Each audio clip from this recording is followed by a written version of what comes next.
Tintin লেখো, Tintin. সংসার চালাতে চাই, বাড়ি রান্না করতে চাই, বাড়ির ফ্যামিলি সবাইকে দেখতে চাই, লেখো ওখানে লেখো।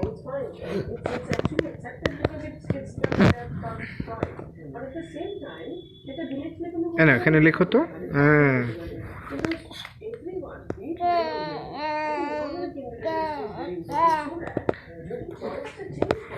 তখন আমি যাতে সেটাকে নিতে পারি। যদি আজকে সাংঘাতিক ভায়োলেন্স হচ্ছে, অপারেশন হচ্ছে উত্তরপ্রদেশের মহিলাটি, তার যদি সে যদি বেরোতে পারবে, তুমি লেখো লেখো। আজকে সকালে আরেকজনের কথা হচ্ছিল, একজন বলছিলেন যে আইপিএস অফিসার বলছিলেন যে মানে প্রচুর ভায়োলেন্সের বোঝা যাচ্ছে, কমপ্লেন নিয়ে এসেছে পুলিশ স্টেশনে যে কমপ্লেন করতে যে আমি ডোমেস্টিক ভায়োলেন্সের, কিন্তু এসেছে 8 বছর পরে। কিনা এত বছর ধরে ভাবছিলেন যে হয়তো হয়তো ঠিক হয়ে যাবে, হয়তো ঠিক হয়ে যাবে, অপেক্ষা করছিলেন। তো লেখো। সেটা হয়তো তার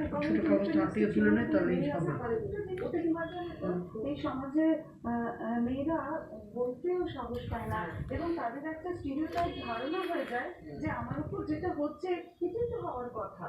মানে এই যে অপারেশন এটা লেখো। I'm really told for this idea. I need to become very unpopular for this. It is freedom of choice to be financially independent. This choice is not there. কারণ আমরা যখন ছোট বাচ্চা ছেলেকে যেভাবে মানুষ করছি এবং ছোট বাচ্চা মেয়েকে যেভাবে মানুষ করছি, আমার ছেলের উপর একটা পড়াশোনা করতে হবে, রোজগার করতে হবে। কিন্তু মেয়েদের ক্ষেত্রে এই যে তোমার কাছে চয়েস হতে পারে, you have a freedom of choice to earn or not to earn, on what basis? You will depend on somebody?